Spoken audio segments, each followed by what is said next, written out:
Hello नमस्कार बच्चों। 24 मई को आपकी प्रीलिम्स है। उसको लेकर कई बच्चों के मन में एक प्रश्न होगा कि सर आखिर राइट स्ट्रैटेजी क्या होना चाहिए, एक टॉपर माइंडसेट क्या होता है, एक क्वालिफायर माइंडसेट क्या होता है प्रीलिम्स निकालने का।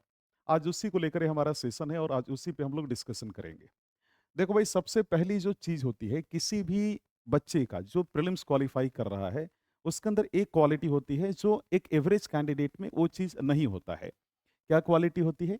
जो टॉपर होता है ना, हमेशा ये सोचता है कि आई डोंट नीड 100% माइंडसेट। मतलब मुझे बस 50 टू 55 नीट करेक्ट करना है नेगेटिव के बाद। आपके पास 100 क्वेश्चंस हैं पेपर में और कुल मिला-जुला के आपको 55 सही करना है। अब उसके अनुसार आप 77 या 75 या 78 या 80 क्वेश्चन जितना भी लगाओ, लेकिन कुल मिला-जुला के 55 हमें सही करना है। इसके बाद हर सवाल अटेम्प्ट करना ज़रूरी नहीं है। भई ऐसा है कि जो आप अटेम्प्ट हो यानी जो आप 100% श्योर हो, उसी क्वेश्चन को आप सॉल्व करो, है ना? दूसरा, अगर मान लो कहीं पे तुम 50-50 तुम जो है कन्फ्यूज़्ड हो कि भैया 2 ऑप्शन है, हमने इसको एलिमिनेट कर दिया, अब 2 ऑप्शन में मैं फँसा हूँ। तो ऐसे क्वेश्चन को तुम एलिमिनेट करो। जिस क्वेश्चन में तुम्हें मान लो नहीं आ रहा है, उसको पूरी तरीके से छोड़ना ही समझदारी है, ठीक है? प्योर गेस आप कीजिए, है ना? जहाँ पर आपको ऐसा कोई क्वेश्चन दिखे, जहाँ पर आपको जो है 3 ऑप्शन जो है आप फँसे हो आप, या फिर आप चारों ऑप्शन आपको नहीं आ रहा है, तो ऐसी स्थिति में इस प्रकार की क्वेश्चन को आप कंप्लीटली छोड़ दीजिए। अगर आप मान लो क्वेश्चन सॉल्व कर रहे हो, आप 100% जो श्योर हो, 30-35 क्वेश्चन आपने सॉल्व किया, इसके बाद आप मान लीजिए 50-50 जिस 2 ऑप्शन में फँस रहे थे, वैसे अगर आपने 35-40 क्वेश्चन सॉल्व कर ली and you are very much confident कि भई आप क्वालिफाई कर रहे हैं, इतना आपका कट ऑफ इससे क्लियर हो जाएगा। तो आप इस थर्ड ऑप्शन वाले कन्फ्यूजन में कभी मत घुसिएगा। इस बार के लिए 2026 के लिए इसको छोड़ना ही समझदारी है, क्योंकि ओवर द टाइम यूपीएससी का ट्रेंड चेंज हुआ है। ये चीज़ हो गया। इसके बाद जो दूसरी जो क्वालिटी जो मैंने आम तौर पर किसी भी कैंडिडेट में देखा जो बेसिकली प्रीलिम्स क्वालीफाई कर रहा है, वो दूसरी सबसे बड़ी है एक्यूरेसी एंड अटेम्प्ट रूल, ठीक है? तो एक्यूरेसी अटेम्प्ट रूल का सीधा मतलब ये हुआ कि जब भी आप अपना प्रीलिम्स पेपर सॉल्व कर रहे हैं, तो आप ये देखिए कि अगर आप मान लीजिए 70 क्वेश्चन अटेम्प्ट कर रहे हो, तो आपकी एक्यूरेसी क्या है? क्या आप 85% सही कर पा रहे हैं कि नहीं? आप कितना अटेम्प्ट कर पा रहे हो जिसमें आपकी एक्यूरेसी ज़्यादा है? मैंने कई बच्चों को देखा जो 70-75 अटेम्प्ट करते हैं और 85% उनकी एक्यूरेसी रहती है। कई ऐसे बच्चे हैं तो 90 क्वेश्चन अटेम्प्ट करते हैं और 60% उनकी एक्यूरेसी होती है। मैं आपको बोलूँगा कम अटेम्प्ट करो लेकिन एक्यूरेसी हाई होना चाहिए। आपका गोल ये होना चाहिए। ये आपकी गोल नहीं होनी चाहिए कि भैया हमको ज़्यादा सॉल्व करना है, कम से कम 60% तो सही हो ही जाएगा। इस माइंडसेट से जाओगे, प्रीलिम्स डिस्क्वालीफाई हो जाओगे। प्रीलिम्स क्वालीफाई करने का सबसे बढ़िया जो तरीका वो ये है कि आप ये सोचिए कि देयर आर मैं 70 क्वेश्चन ही सॉल्व करूँगा जिसमें मुझे 85% या 90% एक्यूरेसी हो, जो मैं कन्फर्म हूँ। मैं ऐसे क्वेश्चन को टच ही नहीं करूँगा, है ना? जिसमें मुझे कहीं न कहीं रिस्क लग रहा है, तो आप वैसे क्वेश्चन को टच करो जिसमें आप हाइली श्योर हो, है ना? ज़्यादा इर्रेलेवेंट वैसे क्वेश्चन को टच मत करना, रिस्क लेने की ज़रूरत नहीं है। अब अगर मान लो कि आप क्वेश्चन सॉल्व कर रहे हो, है ना, श्योर 100% वाला प्लस आप 50-50 जिसमें कन्फ्यूज़ कर रहे थे 2 ऑप्शन वाले में, उसको सॉल्व करने के बाद भी आप 60 क्वेश्चन आपका हो पा रहा है और यू आर नॉट कॉन्फिडेंट कि इस बार कट ऑफ क्लियर होगी। तो ऐसी स्थिति में आप 3 ऑप्शन में जहाँ फँस रहे थे, फिर उस ऑप्शन में आप उस राउंड में आप वैसे-वैसे क्वेश्चन को आप सॉल्व कर सकते हैं। है ना? लेकिन कोशिश ये करो कम सॉल्व करना है लेकिन हाई एक्यूरेसी के साथ। तीसरी जो मैंने जो सबसे इम्पोर्टेंट चीज़ देखी, जो आम तौर पे हर एक टॉपर के बीच में होता है, हर एक टॉपर के माइंड में होता है, जो प्रीलिम्स क्वालीफाई करता है उसके अंदर एक क्वालिटी होती है, वो है रिस्क कैलिब्रेशन माइंडसेट। आप जब भी क्वेश्चन सॉल्व कीजिए, पेपर जब भी आपको मिले, आप 3 बकेट बनाइए। पहला बकेट कि भाई जब भी आप क्वेश्चन देखें तो आप एक 100% श्योर वाला, एक सेफ बकेट बनाइए। वैसे क्वेश्चन जिसमें आप बहुत 100% श्योर हैं, वैसे क्वेश्चन को आप सॉल्व कीजिए। दूसरा, आप वैसे क्वेश्चन जिसमें 2 ऑप्शन में आप फँस रहे हैं, उसको एलिमिनेट करके सॉल्व करने का प्रयास कीजिए। और अगर आपको कुछ ऐसे भी क्वेश्चन मिलेंगे, अब कुछ ऐसे क्वेश्चन है जो डिफिकल्ट है उसको तो डील करना ही नहीं है। लेकिन कुछ ऐसे क्वेश्चन आपको मिलेंगे जिसमें आप ब्लाइंड गेस कर रहे हो। ब्लाइंड गेस मत करना कभी, जब तक तुम्हारे पास कोई बेस ना हो तब तक कोई भी गेसिंग टेक्निक या फिर एलिमिनेशन ट्रिक्स अप्लाई नहीं करना है ना? तो आप जो है ब्लाइंड गेस अगर किसी क्वेश्चन पे लगा रहे हो तो स्किप करो। डिफिकल्ट क्वेश्चन देख रहे हो तो स्किप करो, है ना? तो कोशिश ये करना कि सेफ जो है सबसे बड़ा रहेगा कि भाई 100% जिसमें कन्फर्म हो वैसे क्वेश्चन को सॉल्व करो और जिसमें 2 ऑप्शन में कन्फ्यूज़्ड हो वैसे क्वेश्चन को सॉल्व करो। तो 100% प्लस 2 ऑप्शन वाले दोनों को करोगे तो ज़्यादा अच्छा होगा, है ना? तो एम ये रहना चाहिए कि 35 से 40 क्वेश्चन हैं, ये सब बच्चे को आता है, ये सेफ है। 25 से 30 क्वेश्चन एलिमिनेशन से करो, बाकी इतना छोड़ दो। लेकिन अगर इसके बाद भी तुम कॉन्फिडेंट नहीं हो तो जाकर आप क्या कर सकते हैं कि फिर आप 3 ऑप्शन वाले में आप जाकर के सॉल्व कर सकते हैं। लेकिन वहां पे भी कैलकुलेटेड एलिमिनेशन ट्रिक्स अप्लाई करना है।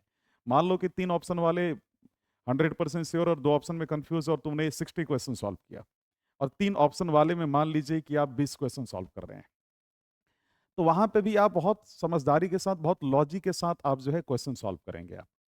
लेकिन अगर मान लो तुमने 100% श्योर तुम 40 क्वेश्चन में, 45 में, और इसके बाद तुम मान लो कि 2 ऑप्शन में जो फंस रहे हो, ऐसे ऐसे क्वेश्चन को सॉल्व करके तुमने मान लो 40-45 क्वेश्चन सॉल्व कर लिया, तुम्हारे पास इनफ है, फिर तुम्हें 3 ऑप्शन में जहां कंफ्यूज हो उसमें जाना ही नहीं है। लेकिन most of the student, most of the जनता जिस कैटेगरी में आती है वो यही आती है कि 35-40 क्वेश्चन इजीली वो सॉल्व कर लेंगे, 20-25 या 30 क्वेश्चन जिसमें 2 ऑप्शन फंस रहे उसको सॉल्व करेंगे, है ना? तो मैं आपको बोलूंगा कि कोशिश ये करना कि 2 ही करना। लेकिन अगर आपका 60 से कम सॉल्व कर पा रहे हो दोनों एरिया को टारगेट करके टच करते हुए, तब आपको कोशिश करना है कि आप थर्ड वाले में भी जाए, यानी 3 ऑप्शन में जहां कंफ्यूज हो रहे हो। लेकिन अगर मान लो तुम 100 और 60 100% वाला जो उसमें श्योर हो, वैसे वैसे क्वेश्चन को सॉल्व करके, प्लस आप जिसमें 2 ऑप्शन में कंफ्यूज है ऐसे क्वेश्चन को सॉल्व करके अगर आप 70-75 सॉल्व कर रहे हैं तो आपको आगे नहीं जाना है। 3 ऑप्शन वाले में तो घुसना ही मत आप।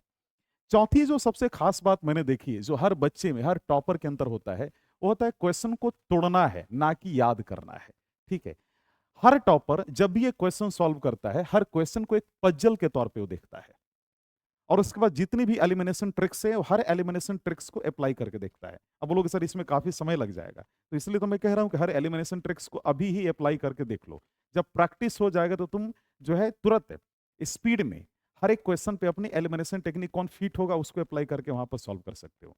ये प्रैक्टिस से आता है, अरे अचानक नहीं आएगा कि ऐसे पर्टिकुलरली हर क्वेश्चन पे हर ट्रिक्स लगाओगे तो तब तो तुम्हारा समय गया, ऐसे भी लिमिटेड टाइम है। इसलिए घर पे अप्लाई कर लो, एक्सटेंसिव प्रैक्टिस कर लो, तब जाकर एग्जाम में करोगे तो स्पीड के साथ सभी जो एलिमिनेशन ट्रिक्स है उसको स्कैन करते हुए जो भी एलिमिनेशन ट्रिक्स उस क्वेश्चन में फिट बैठ रहा है उसके साथ सॉल्व कर पाओगे।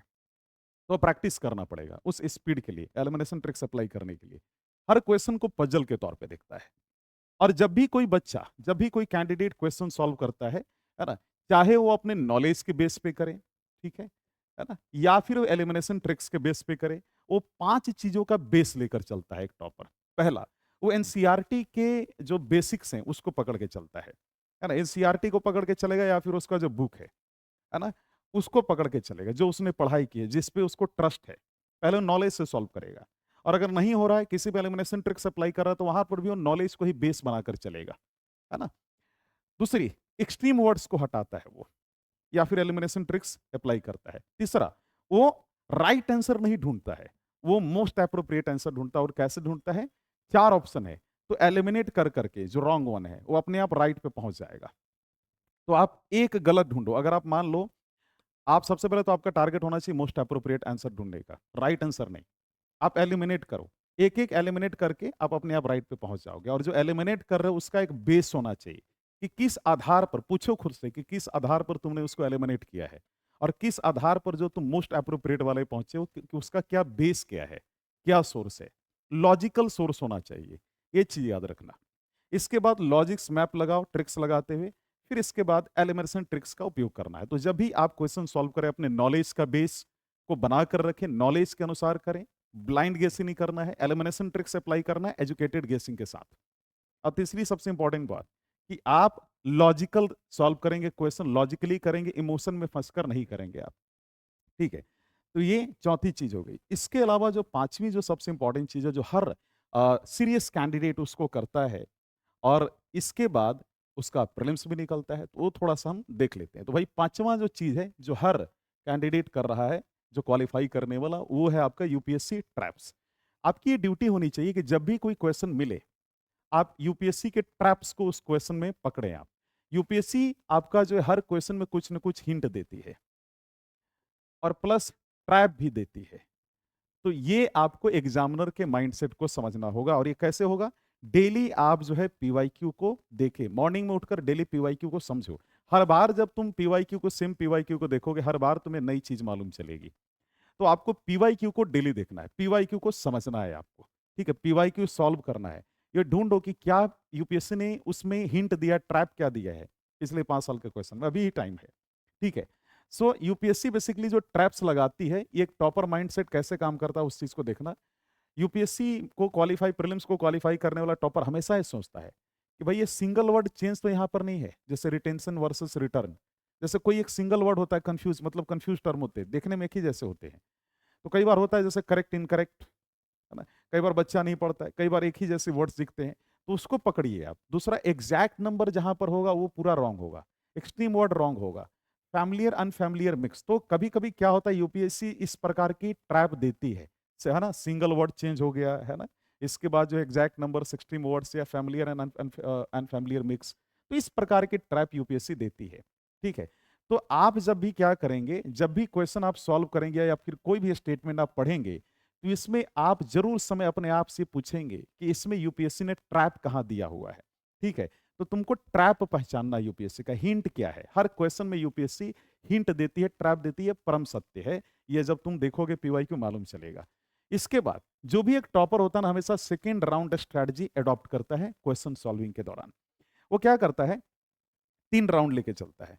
पहला राउंड, उसमें 100 क्वेश्चन, हर एक क्वेश्चन को बारी बारी से देखेगा, और जिसमें ओनली श्योर है, 100% श्योर है, उसको क्या करेगा, सॉल्व कर लेगा। उसी दौरान क्वेश्चन में टिक लगा देगा। दूसरा राउंड जब हो जाएगा, मोस्टली मैंने टॉपर्स की, बहुत सारे टॉपर्स मैंने बात किया, मोस्टली टॉपर्स यही करते हैं, है ना। सेकंड राउंड में क्या करते हैं कि वो जो उस दौरान, जब फर्स्ट राउंड के दौरान उनको जो 2 ऑप्शन एलिमिनेट कर चुके थे, 2 ऑप्शन में फंसे थे, उसमें डबल टिक लगा चुके थे फर्स्ट राउंड के दौरान ही, और जिसमें 3 ऑप्शन में फंसे थे उसमें 3 टिक्स लगा चुके थे, और जो टफ था उसको काट चुके थे। हो सकता है वो अलग अलग तरीका, अलग अलग सिंबल यूज कर सकते हैं, लेकिन ऐसे ही वो करते हैं। इसके बाद सेकेंड राउंड में ये जो 2 ऑप्शन में फंसे थे उसको सॉल्व करते हैं। ठीक है। थर्ड राउंड में ये बेसिकली इसको सॉल्व करते हैं जहां पर 3 ऑप्शन में फंसे थे। फर्स्ट सेकेंड राउंड के बाद जनरली वो बबल भर लेते हैं, है ना, ओएमआर में। और थर्ड राउंड के बाद वो बेसिकली उसके बाद वहां पर बबल अप्लाई करते हैं। ठीक है। तो ये याद रखना, 2 बार वो बबल भरते हैं, और फर्स्ट राउंड में बेसिकली वो 0 से 50, 55 मिनट तक, यानी फर्स्ट राउंड को 55 मिनट वो देते हैं, जिसमें लगभग 35 से 40 क्वेश्चन वो सॉल्व करते हैं, जो हर कैंडिडेट को मालूम है। 35-40 क्वेश्चन अगर कोई सीरियसली तैयारी कर रहा है उसको मालूम है। इसके बाद राउंड 2 में अराउंड 25 to 30 मिनट। ठीक है। कई कई बार 35 मिनट हो जाता है, और यहाँ पर लगभग 25 से 30 क्वेश्चन आपको सॉल्व करना है। और इसके बाद जो बाकी बचा हुआ समय यहाँ पर, उसमें आप 10 से 15 question toppers basically use to solve करते हैं। ये थोड़ा ऊपर नीचे नंबर हो सकता है, लेकिन ये मैंने जो ये बनाया है, सारा आज का जो मैं सेशन ले रहा हूँ, ये कई हमारे जो स्टूडेंट्स जो क्वालिफाई किए हैं, और इसके बाद कई टॉपर से बात करने के बाद ये सारा आज का सेशन में ले रहा हूँ। तो ये थोड़ा सा इसको फॉलो करना। इसके बाद जो एक टॉपर होता है ना बच्चों, टॉपर कभी भी ये नहीं सोचता है कि भाई हमको परफेक्ट बनना है। वो ये सोचता है कि यार मेरे को कट ऑफ क्लियर करना है। अच्छा, कट ऑफ क्लियर करने में भी 2 प्रकार से थिंकिंग होती है। एक तो ऐसे कुछ बच्चे होते हैं जो सोचते हैं, एवरेज बच्चे, कि भाई cut off clear last time 88 था फॉर एग्जांपल, तो इस बार मुझे 89 या 90 लाना है। कट ऑफ क्लियर करने का मतलब है कि आपको हमेशा लास्ट ईयर के कट ऑफ से 10 मार्क्स ज्यादा आपको लाना है। हर टॉपर यही सोचता है जो प्रीलिम्स क्वालिफाई करता है। तो आपको 10 मार्क्स ज्यादा लाना है। पिछले जो 4-5 साल का जो कट ऑफ रहा है, उससे आपको 10 मार्क्स ज्यादा लाना है। उसको एवरेज निकालो, उसका 10 मार्क्स उससे ज्यादा लाने का प्रयास करना है। ठीक है। तो हमेशा एक टॉपर का माइंडसेट ये होता है कि परफेक्ट नहीं बनना है, आई हैव टू क्वालिफाई, मुझे कोई टॉपर नहीं बनना है, इसमें अच्छा स्कोर नहीं करना है, सिर्फ कट ऑफ क्लियर करना है ना। तो टॉपर को बस यही होता है। टॉपर क्या करता है, टफ क्वेश्चन को छोड़ देता है, और टफ क्वेश्चन को छोड़ करके वो गिल्ट फील नहीं करता है। और यहां से आपको एक सबक भी सीखना है। आपको अगर मान लीजिए 35 to 40 जो क्वेश्चन है जो हर बच्चा सॉल्व कर रहा है, इसमें तो कुछ गलती मत करना। अगर इसमें गलती करोगे तो बहुत बड़ा पाप है ना। इसको बहुत बड़ा पाप या सीन में मानता हूं, ये ब्लंडर, ये क्राइम है ना। अगर तुम यहां पर अगर कोई गलती करोगे तो तुम्हें टफ क्वेश्चन में उसका जुर्माना भरना पड़ेगा, और टफ क्वेश्चन में सॉल्व करोगे तो वहां पे रॉन्ग होने की चांसेस ज्यादा है। इसलिए ये जो 35-40 क्वेश्चन है इसमें गलती नहीं करना है। प्लस जो आपका सेकेंड, जहां पे 2 ऑप्शन में कंफ्यूज हो, कोशिश ये करो कि उसकी भी एक्यूरेसी 80% to 90% रखो आप, कैलकुलेटेड। ठीक है। और इसमें आप ये कोशिश कीजिए कि आप 30 to 35 क्वेश्चन आप इसमें सॉल्व कीजिए आप। ठीक है। बाकी जो 3 ऑप्शन में कंफ्यूज कर रहे हो, उसमें भी 2 कैटेगरी होती है। एक में जो आप बहुत ज्यादा श्योर हो, माइनर तरीके से, है ना, माइनर डिफरेंस से, और एक जिसमें आपको कंफ्यूजन बना हुआ है। तो ऐसी स्थिति में जिसमें बहुत ज्यादा श्योर हो, 3 ऑप्शन में जिसमें फंस रहे हो, उसको सॉल्व करो आप। ठीक है। ये आपको समझ में आ गया भाई। तो ये है। तो 8वीं जो चीज़ होती है, जो मैंने हर टॉपर में देखा है, जो प्रीलिम्स क्वालीफाई करता है, इवन जो फाइनल रिजल्ट लाता है ना? तो मैंने भी अपने दौरान जो मैं 5 प्रीलिम्स जो मेरा क्वालीफाई करने का एक्सपीरियंस है, उसके आधार पर मैं आपको बता रहा हूँ कि जो 8वीं जो चीज़ है, वो हर टॉपर फॉलो करता है, इवन मैंने भी किया था। जब आप पेपर सॉल्व करें, तो इमोशनल मत रहें आप। कई बच्चे इमोशनल हो जाते हैं, है ना? तो इमोशनल होकर आपको नहीं करना। आपको वहाँ पर माइंडसेट को कंट्रोल करना, अपनी माइंड की फ्रीक्वेंसी को कंट्रोल करना है। कई बार पेपर सॉल्व करते वक़्त आप ये सोचते हैं कि मौसी हमको ये बोली थी, मेरा ये फ्रेंड ये बोला था, या फिर मैं ये करूँगा, कुछ भी इर्रेलेवेंट, कोई भी ऐसी सोच जिसका उस एग्ज़ाम से कोई लेना-देना नहीं है, या डिस्ट्रैक्शन से रिलेटेड टर्म है। अगर तुम वो सोचोगे ना, तो तुम्हारे माइंड में जब वो फ्रीक्वेंसी आएगी, उसी दौरान तुम देखोगे कुछ समय बाद तुम्हारा 1-2 क्वेश्चन गलत हो गया हो। इसलिए ऐसी चीज़ों से बचना है। पूरा 100% कॉन्सन्ट्रेटेड रहना। पिछले 1.5 से 2 सालों में जो पढ़े हो, वो पूरा एनर्जी लगा दो वहाँ पर। पूरी एनर्जी के साथ क्वेश्चन सॉल्व करो। समझ गए? तो ये मैटर बड़ा करता है उस 2 घंटे में आप कैसा परफ़ॉर्म करते हैं, इट्स वेरी इंपॉर्टेंट पॉइंट। तो आप कभी भी, कभी अगर मान लो पेपर सॉल्व करें, लास्ट शुरू का 10-15 क्वेश्चन देखने के बाद कई बच्चे हड़बड़ा जाते हैं, या 3-4 क्वेश्चन कि यार अब तो टफ आ गया, मेरे से प्रीलिम्स नहीं निकल पाएगा। तो ऐसी स्थिति में एक चीज़ आपको याद रखना है कि कभी भी बच्चों आपको कन्फ्यूज़ नहीं होना है, कभी भी डरना नहीं है, कभी भी इमोशनली डिमोटिवेट नहीं होना है। शुरू के टफ क्वेश्चन को देख करके आपको डरना नहीं है, पैनिक में नहीं आना है, ठीक है?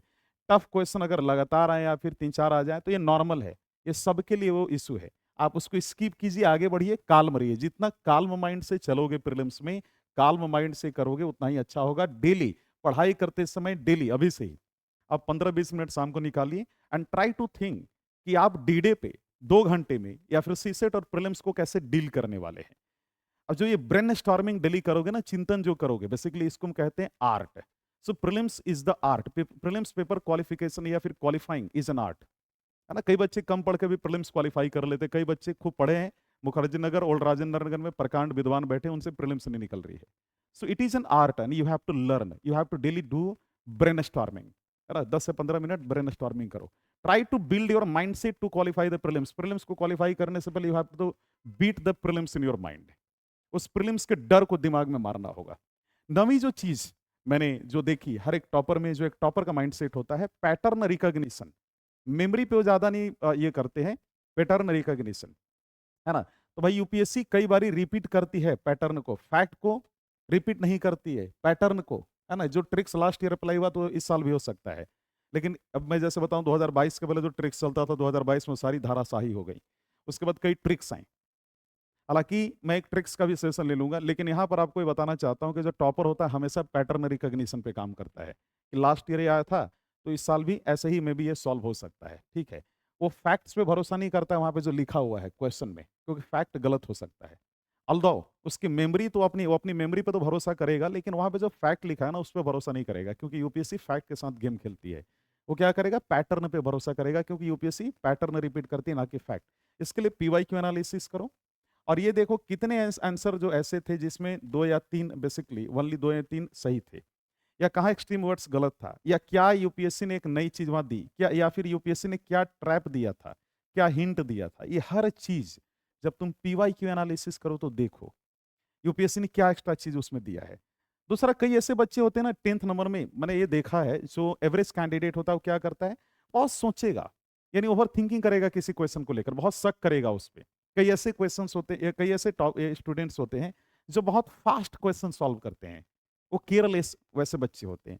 सबसे बेस्ट ये होता है, आइडियल ये होता है कि आप बैलेंस्ड तरीके से चलें। बैलेंस्ड मतलब डिसिसिव स्पीड रखें आप। एक क्वेश्चन के लिए आप 50 से 60 सेकंड दें। अगर कोई क्वेश्चन पे आपने 40 सेकंड लगभग दे दिया है, 40 सेकंड, और आपका उसमें कोई भी आपको तुक्का नहीं लग रहा, क्वेश्चन नहीं सॉल्व होता हुआ दिख रहा है, उसको छोड़कर आगे बढ़ो। ईगो में क्वेश्चन सॉल्व नहीं करना है, ठीक है? दूसरा, कभी भी आपको क्या करना है, कभी भी कोई क्वेश्चन पे 40 सेकंड से ज्यादा समय ले रहा है, उस पे क्रॉस करो, आगे निकलो, है ना? इससे ज्यादा उस पर समय नहीं देना है, उसको बाद में फिर देख लेना। 11 जो चीज जो हर टॉपर फॉलो करता है, वो एलिमिनेट करके क्वेश्चन सॉल्व करता है। वो रिकॉल नहीं करता है कि हमने क्या पढ़ा था, इसका राइट आंसर क्या होगा। वो राइट आंसर पे फोकस नहीं करेगा। The topper use to what, topper क्या करता है, बेसिकली एलिमिनेट करके राइट ऑप्शन पे पहुंचता है। Suppose if you are an IPS officer, 4 लोग का नाम आया है और एक मर्डर को ढूंढना, तो तुम सही में ये बोलोगे कि भैया ये मर्डर है, या तुम पहले 3 इनोसेंट लोगों को अलग करोगे? जब तुम 3 इनोसेंट को अलग करोगे, तो तुम्हारा चौथा अपने आप जो बचेगा मर्डर है। So you have to do like this, investigative mindset रखना है। 12वीं जो चीज़ हर बच्चा, हर टॉपर फॉलो करता है कि वो 100% श्योर क्वेश्चन कोई सॉल्व करता है, ठीक है? वो ज़्यादातर इर्रेलेवेंट फालतू के क्वेश्चन पे सॉल्व नहीं करता है कि भैया हमारा इंट्यूशन ये बोल रहा था इसलिए हम इस पे टिक लगा दिए। ये चीज़ याद रखेंगे। और कोई भी बच्चा जो भी टॉपर होता है ना, उसके अंदर एक खास चीज़ मैंने देखी कि वो जब भी क्वेश्चन सॉल्व करता है, उस बात पे ध्यान देता है कि अगर मुझे कोई क्वेश्चन नहीं आता है तो उसको स्किप करके निकल जाना है, चाहे भले ही उस टॉपिक को हमने बहुत अच्छे से पढ़ा हो, ठीक है? चौथी 14वीं जो चीज़ यानी 14 जो चीज़ बहुत इंपॉर्टेंट है कि अपने लॉजिक पे वो भरोसा करता है, मेमोरी पे नहीं। हो सकता है स्ट्रेस में आकर वो भूल भी जाए, कन्फ्यूज़ हो जाए, तो अपनी लॉजिक पे ज़्यादा भरोसा करेगा। और वो अटेम्प्ट को कंट्रोल करता है, रैंडम जो है गेसिंग के साथ क्वेश्चन सॉल्व नहीं करता है। लास्ट टाइम पे यही कहूँगा, आपका गोल ये होना चाहिए प्रीलिम्स क्वालीफाई करना है, कट ऑफ क्लियर करना है, ईगो में क्वेश्चन सॉल्व नहीं करना है, क्योंकि अगर ईगो में करोगे तो फिर वो बहुत प्रॉब्लम होगा, फिर प्रीलिम्स निकालने में समस्या होगी। So be logical and be confident